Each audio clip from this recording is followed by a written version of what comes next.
Hello guys, कैसे हो आप लोग। मैं आपको बिहार में आए हुए प्रीवियस क्वेश्चन कराऊंगी। देखिए आप, भारत का स्थलाकृति मानचित्र किस संगठन द्वारा बनाया जाता है।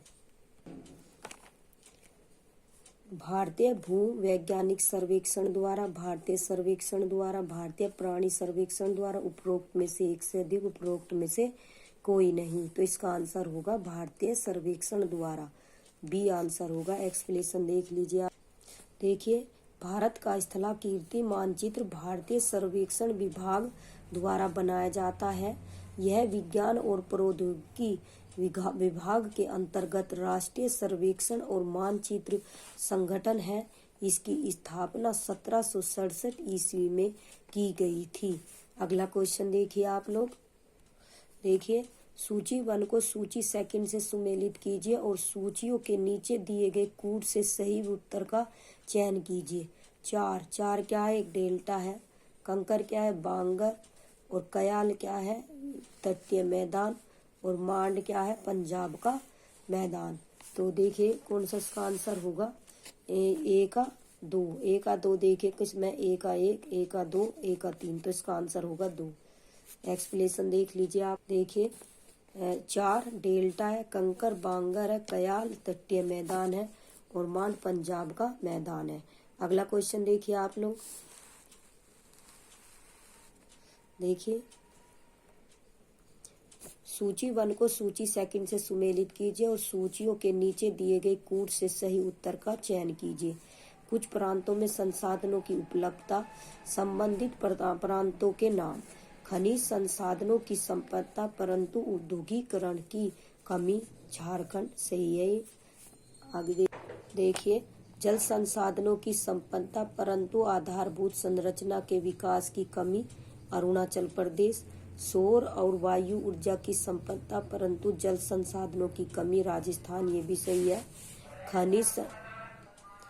खनिज संसाधनों की संपदा परंतु परिवहन और संचार के संसाधनों की कमी, लद्दाख। ये भी सही है। अब देखिए मिलान देखिए आप। कूट ए का पहला ही 1 2 3 4। तो इसका आंसर होगा बी। एक्सप्लेनेशन देखिए, खनिज संसाधनों की संपदा परंतु औद्योगिकरण की कमी, झारखंड में। जल संसाधनों की संपदा परंतु आधारभूत संरचना के विकास की कमी, अरुणाचल प्रदेश में। सौर और वायु ऊर्जा की संपदा परंतु जल संसाधनों की कमी, राजस्थान में। खनिज संसाधनों की संपदा परंतु परिवहन और संचार के संसाधनों की कमी, तो इसका आंसर होगा लद्दाख। तो अगला क्वेश्चन देखिए आप लोग। देखिए, अरब सागर और बंगाल की खाड़ी के अफवाह तंत्र के बीच जल विभाजक है। दिल्ली रीज, मालवा का पठार, बुंदेलखंड। दिल्ली रीज, अरावली पर्वत श्रेणी, सह्याद्री और अमरकंटक की पहाड़ियां। दिल्ली रीज, मालवा का पठार, छोटा नागपुर का पठार। उपरोक्त में से एक से अधिक, उपरोक्त में से कोई नहीं। देखो ये 6-2 मतलब कि 6 से 8वीं के सेकंड पेपर में आया हुआ क्वेश्चन है। तो अब इसका आंसर होगा बी। एक्सप्लेनेशन देख लीजिए आप। देखिए, अरब सागर और बंगाल की खाड़ी के अफवाह तंत्र के बीच जल विभाजक के रूप में दिल्ली रीज, अरावली पर्वत श्रेणी, सह्याद्री और अमरकंटक की पहाड़ियां मौजूद है। अतः विकल्प बी सही उत्तर है। अगला क्वेश्चन देखिए आप लोग। देखिए, सूर्य है एक, पीला तारा, लाल तारा, श्वेत तारा। उपरोक्त में से एक से अधिक, उपरोक्त में से कोई नहीं। तो इसका आंसर होगा ए, पीला तारा। एक्सप्लेनेशन देखिए, सूर्य एक पीला तारा है। सूर्य के पीले दिखने के पीछे स्केट रिंग ऑफ लाइट, प्रकाश का प्रकीर्णन को बताया जाता है। हम जानते हैं कि सूर्य से आने वाली किरणें 7 अलग अलग रंग की होती हैं और वायुमंडल से गुजरने से कुछ किरणें चारों ओर वायुमंडल में बिखर जाती हैं, जिससे सूर्य और उसकी रोशनी हमें पीली दिखती है और सूर्य को पीला तारा समझा जाता है। अगला क्वेश्चन देखिए आप लोग। ब्रह्मांड में पल्सर क्या है। तारों का एक समूह, घूमते न्यूट्रॉन तारे, किसी तारे का विस्फोट, किसी तारे द्वारा उत्सर्जित रेडियो तरंगे। तो इसका आंसर होगा घूमते न्यूट्रॉन तारे। अगला क्वेश्चन एक्सप्लेनेशन देख लीजिए आप लोग। देखिए, ब्रह्मांड में पल्सर घूमते हुए न्यूट्रॉन तारे हैं। 1.4 ms को चंद्रशेखर सीमा कहते हैं। इससे अधिक द्रव्यमान होने पर मुक्त रूप से घूमते इलेक्ट्रॉन अत्यधिक वेग के कारण नाभिक को छोड़कर बाहर चले जाते हैं तथा न्यूट्रॉन बचे रह जाते हैं। इसी अवस्था को न्यूट्रॉन तारा या पल्सर कहते हैं। न्यूट्रॉन तारा भी असीमित समय तक सिकुड़ता हुआ चला जाता है, अर्थात न्यूट्रॉन तारे में अत्यधिक परिणाम में द्रव्यमान अंततः एक ही बिंदु पर संकेंद्रित हो जाता है। ऐसे असीमित घनत्व के द्रव्य मुक्त पिंड को कृष्ण छिद्र या ब्लैक होल कहते हैं। अगला क्वेश्चन देखिए आप लोग। आकार और माप में समानता के कारण किस ग्रह को पृथ्वी का जुड़वा ग्रह कहा जाता है? मंगल, बृहस्पति, शुक्र। उपरोक्त में से एक से अधिक, उपरोक्त में से कोई नहीं। तो इसका आंसर होगा सी, शुक्र। एक्सप्लेनेशन देख लीजिए आप लोग। देखिए, आकार और माप में समानता के कारण शुक्र ग्रह को पृथ्वी का जुड़वा ग्रह माना जाता है। इसे सांझ का तारा तथा भोर का तारा भी कहा जाता है। शुक्र के वायुमंडल में CO2 की उपस्थिति 90-95% तक है। शुक्र और बुध ग्रह के कोई उपग्रह नहीं है। यह ग्रहों की सामान्य दिशा के विपरीत सूर्य की पूर्व से पश्चिम दिशा में परिक्रमण करता है। अगला क्वेश्चन देखिए आप लोग। देखिए, ओजोन छिद्र अधिक स्पष्ट होता है भूमध्य रेखा पर, कर्क रेखा पर, मकर रेखा पर। उपरोक्त में से एक से अधिक, उपरोक्त में से कोई नहीं। तो इसका आंसर होगा ई। एक्सप्लेनेशन देखिए आप। देखिए, दक्षिणी ध्रुव पर ओजोन छिद्र अधिक स्पष्ट है। समताप मंडल में ओजोन का अवक्षय विस्तृत रूप से होता रहता है, लेकिन यह अवक्षय अंटार्कटिक क्षेत्र में विशेष रूप से अधिक होता है। इसके फलस्वरूप यहाँ काफी बड़े क्षेत्र में ओजोन की परत काफी पतली हो गई है। ओजोन छिद्र पृथ्वी की सतह से 15 से 30 किलोमीटर के बीच समताप मंडल में पाया जाता है। अगला क्वेश्चन देखिए आप लोग। देखिए, ग्लोब पर 1 डिग्री के अंतराल पर खींची गई अक्षांश रेखाएं कितनी है? 180, 178, 179। उपरोक्त में से कोई नहीं। तो इसका आंसर होगा सी, 179। एक्सप्लेनेशन देख लीजिए आप लोग। देखिए, ग्लोब या मानचित्र पर भूमध्य रेखा के समांतर खींची रेखाएं जो समान अक्षांश से कोण वाले स्थानों को मिलाती हैं, अक्षांश रेखाएं कहलाती हैं। 1 डिग्री के अंतराल पर इन रेखाओं की उत्तरी गोलार्ध में ग्लोब पर कुल संख्या भी 89 है। इसी प्रकार दक्षिणी गोलार्ध में ग्लोब पर कुल संख्या 89। इस ग्लोब पर एक डिग्री के अंतराल पर कुछ अक्षांश रेखाओं की संख्या 179 है। 179 में 0 डिग्री अक्षांश या भूमध्य रेखा भी सम्मिलित है। अगला क्वेश्चन देख लीजिए आप लोग। देखिए, 90 डिग्री पूर्वी देशांतर पर स्थित थिम्पू भूटान की राजधानी का स्थानीय समय निर्धारित कीजिए जब ग्रीनविच 0 डिग्री अक्षांश में दोपहर 12 बजे का समय है। तो इसका आंसर होगा ए, 6 PM। एक्सप्लेनेशन देख लीजिए आप लोग। देखिए, ग्रीनविच और थिम्पू के बीच का अंतर 90 डिग्री देशांतर, कुल समय का अंतर 90 × 4 बराबर 360 मिनट है, बराबर 360/60 बराबर 6 घंटे। थिम्पू का स्थानीय समय ग्रीनविच के समय से 6 घंटे अधिक है, अर्थात शाम 6 बजे पृथ्वी पश्चिम से पूर्व दिशा की ओर घूमती है। फलतः पूर्व की ओर बढ़ने पर प्रत्येक देशांतर पर 4 मिनट बढ़ता है तथा पश्चिम में जाने पर प्रत्येक देशांतर पर 4 मिनट घटता जाता है। अगला क्वेश्चन देखिए आप लोग। देखिए, निम्नलिखित में से कौन सा शीत कटिबंध में आता है?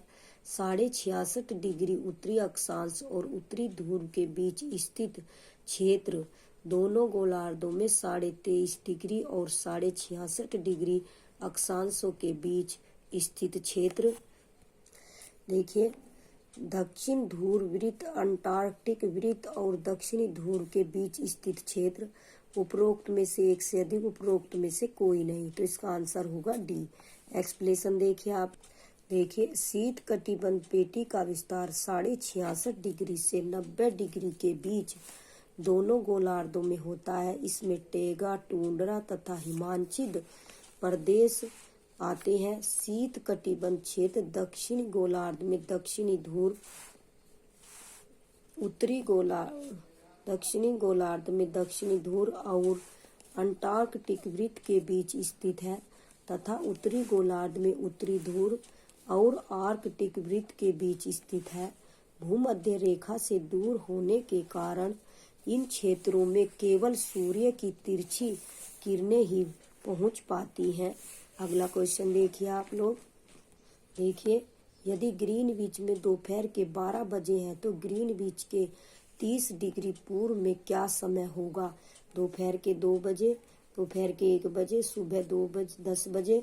उपरोक्त में से एक से अधिक, उपरोक्त में से कोई नहीं। तो इसका आंसर होगा दोपहर के 2 बजे। एक्सप्लेनेशन देख लीजिए आप। देखिए, ग्रीनविच देशांतर रेखा को 0 डिग्री देशांतर रेखा वे अंतर्राष्ट्रीय समय रेखा भी कहते हैं। यह पृथ्वी के उत्तरी दक्षिणी ध्रुवों को जोड़ती हुई लंदन के पास स्थित ग्रीनविच शहर से गुजरती है। ग्रीनविच देशांतर से 1 डिग्री पूर्व बढ़ने पर 4 मिनट के समय में वृद्धि तथा 1 डिग्री पश्चिम बढ़ने पर समय में 4 मिनट की कमी होती है। अतः 4 मिनट गुणा 30 डिग्री बराबर 120 मिनट बराबर 2 घंटा। अतः ग्रीनविच देशांतर पर 12 बजे होने पर 30 डिग्री पूर्व के देशांतर पर दोपहर के 2 बजे का समय होगा। अगला क्वेश्चन देखिए आप लोग। देखिए, साबुन एवं डिटर्जेंट स्रोत है कार्बनिक प्रदूषक के 6 जैसे कि गिल्सरोल, पॉलीफास्फेट, सल्फोनेटेड हाइड्रोकार्बन। उपरोक्त में से एक से अधिक, उपरोक्त में से कोई नहीं।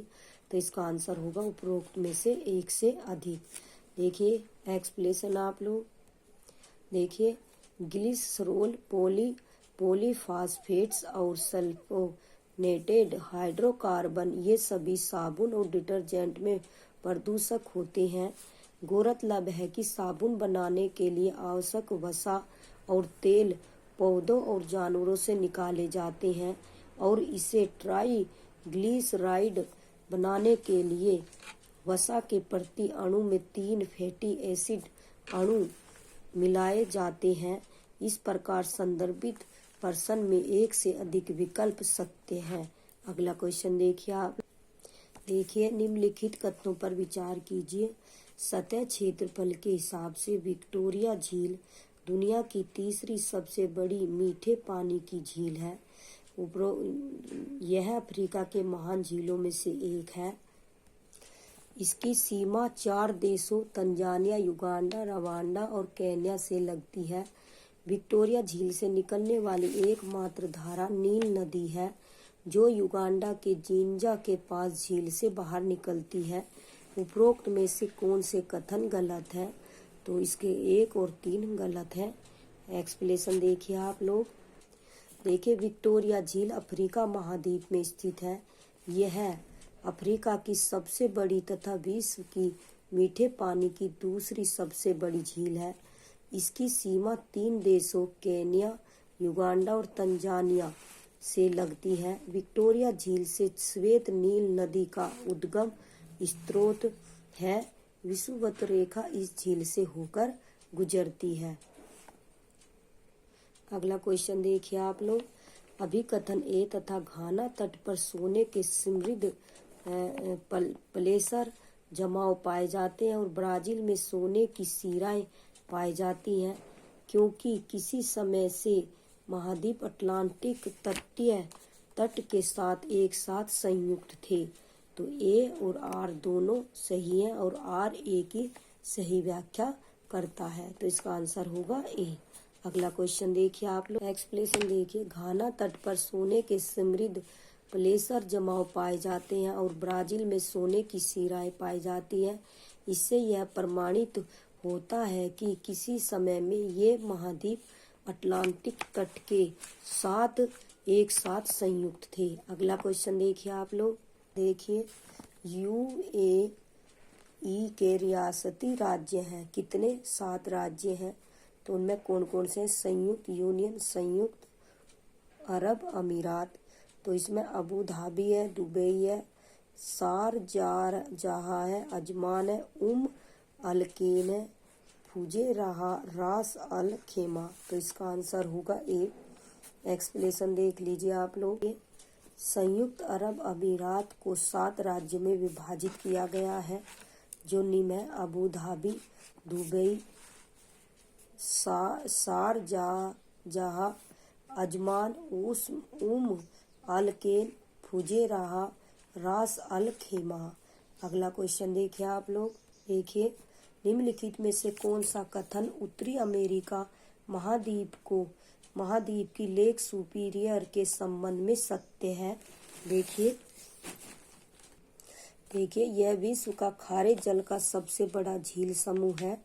यह कनाडा और यूएसए के मध्य भौगोलिक सीमा बनाती है। यह दोनों देशों के मध्य लगभग 1700 किलोमीटर लंबी सीमा बनाती है। गलत, इसका आंसर होगा बी। एक्सप्लेनेशन देख लीजिए आप लोग। देखिए सुपीरियर झील उत्तरी अमेरिका महाद्वीप में कनाडा और संयुक्त राज्य अमेरिका के मध्य भौगोलिक सीमा बनाती है। सुपीरियर झील विश्व की तीसरी सबसे बड़ी झील है। यहाँ सुपीरियर सहित यूएसए की सीमा में संयुक्त रूप से जुड़ी हुई 5 झीलें हैं। पश्चिम से पूर्व क्रम से superior, Michigan, Hurun, eri, Ontario स्थित है। अगला क्वेश्चन देखिए आप।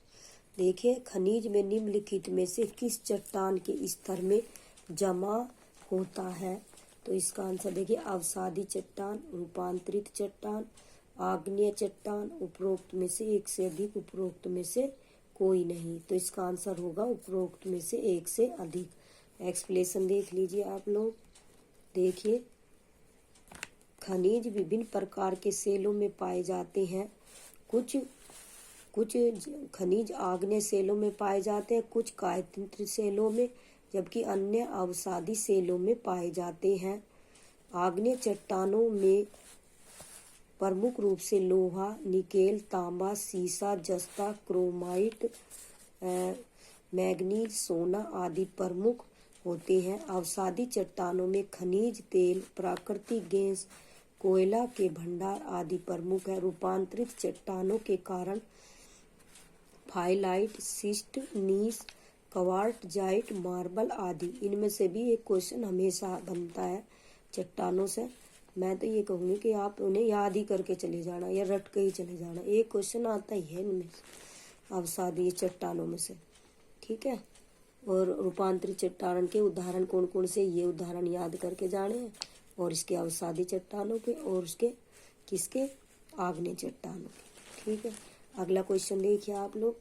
देखिए भूपटल के टुकड़े मेंटल में गति द्वारा निरंतर धीमी गति से प्रवाहित होते हैं। इस सिद्धांत को क्या कहा जाता है? महाद्वीपीय बहाव सिद्धांत, पेंजिया सिद्धांत, प्लेट टेक्टोनिक्स सिद्धांत, प्लेट सीमा सिद्धांत। तो इसका आंसर होगा सी, प्लेट टेक्टोनिक्स सिद्धांत। अगला एक्सप्लेनेशन देख लीजिए आप लोग। देखिए भूपटल के टुकड़े मेटल में गति द्वारा निरंतर धीमी गति प्रवाहित होते हैं। इस सिद्धांत को प्लेट टेक्टोनिक्स सिद्धांत कहा जाता है। अगला क्वेश्चन देखिए आप लोग।